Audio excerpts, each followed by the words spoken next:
United's inability to play out from the back has been evident all season, resulting in long ball football. The mitigation provided to Ten Hag has been the absence of Martínez and Shaw. But at what point does the level of performance drop beneath the mitigation allowable for injuries? I'm going to analyse a side with a low budget and in some instances only slightly above average Premier League players, but have been drilled to play great football. Of course, this is Brighton. Before I go to the footage, this is Brighton's possession setup, a box with wide players on the outside of the box. The goal is to draw the press and isolate players in these possession triangles. Once this is achieved, it's one ball in and the third man ball out wide to beat the press. From the base of the box, really will you see Brighton going wide before tying up the press, because going wide too early allows the opposition to drift across and drop into midfield, resulting in zero space created.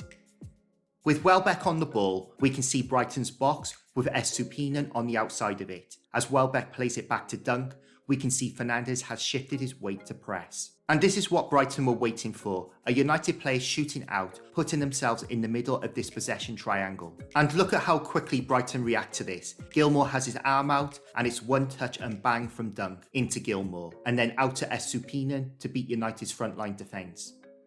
Again, we have the box, with the fullbacks on the outside of the box to create the triangles Brighton want to isolate players in. Brighton haven't drawn the press, so they move the ball. This is a daring pass from Webster, because at the point he plays it, Fred is just in front of McAllister, but it pulls Fred up the pitch. As McAllister plays the ball to Dunk, Fred follows the ball, which has opened the space for McAllister, but Dunk can't get it in there. The ball is moved again, and Brighton now have Fred in this triangle, but still can't get the ball into McAllister. The ball is moved again, and now Brighton look in trouble with United's press reset.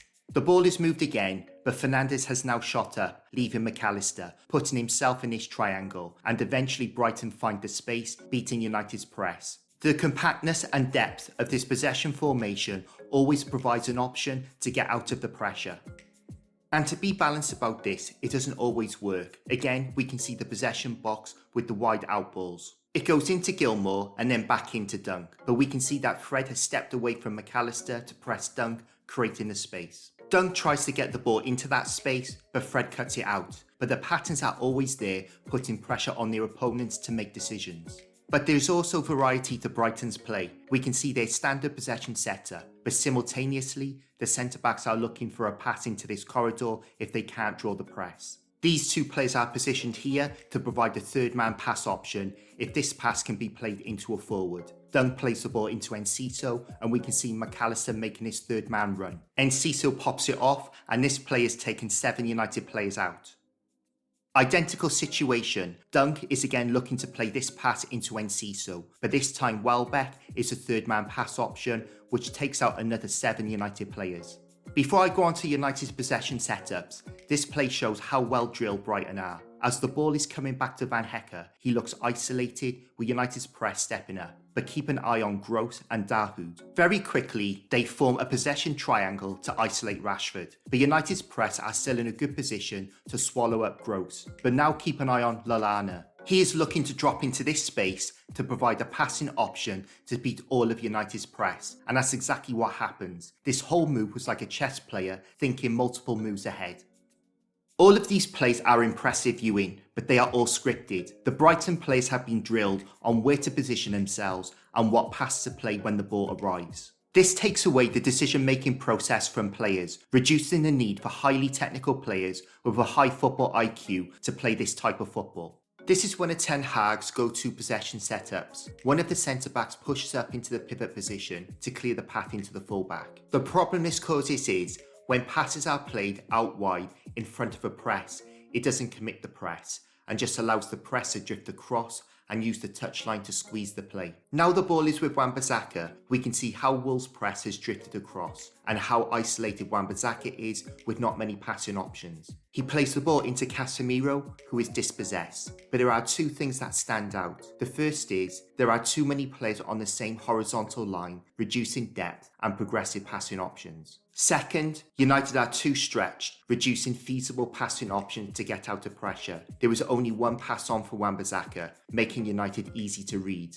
Against Spurs, we have the same play. Varane in this pivot position to open up the path into Wan-Bissaka, Onana plays another pass out wide in front of the press. And we can again see how easy it was for Spurs to squeeze the space and how few get-outs there were for Wan-Bissaka. He plays a long ball and we give the ball away. The lack of depth and how stretched and fragmented United are is there to see. Now the argument will be Wan-Bissaka was on the ball for those examples. Well, this is Martínez on the ball and the same output. Now, there is method to this. Ten Hag wants to open the path to the fullbacks to then filter the ball down the flanks to bring this overload on the front line into play. And this is an example of it partially working. Martínez to Shaw, and now Shaw has sight of United's front line, but it's a poor pass. Again, this is another example of it partially working.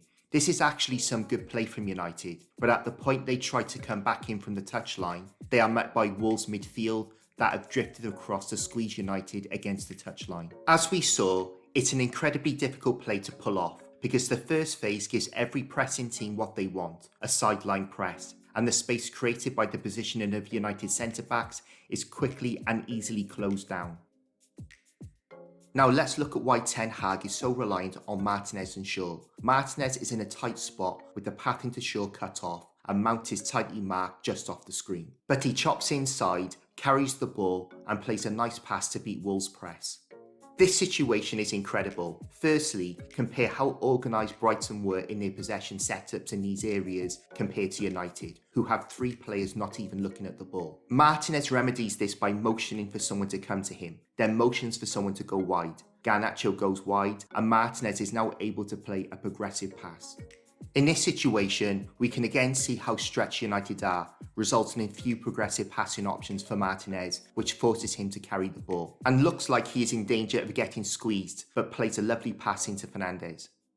Again, United's possession setup has very few progressive passing options for Martínez. He gets squeezed to the touchline, but this pass is a touch of class to get out of trouble. This is my favourite clip, with Casemiro getting pressed. Martínez makes this run away from Bowen to give Casemiro a passing option. He then sees that Bowen and Alvarez have gone to press him, leaving Casemiro free, and plays a lovely reverse ball to open the pitch.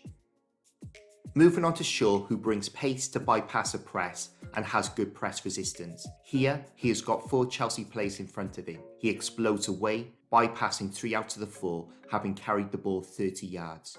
This is an example of Shaw's press resistance. Lindelof has given Shaw a bit of a hospital pass, with Doucouré meeting Shaw man and ball, but he cleverly lets the ball run between his legs and draws the foul. The Devil's verdict is, would Brighton be a better team with Martínez in their side instead of Dunk?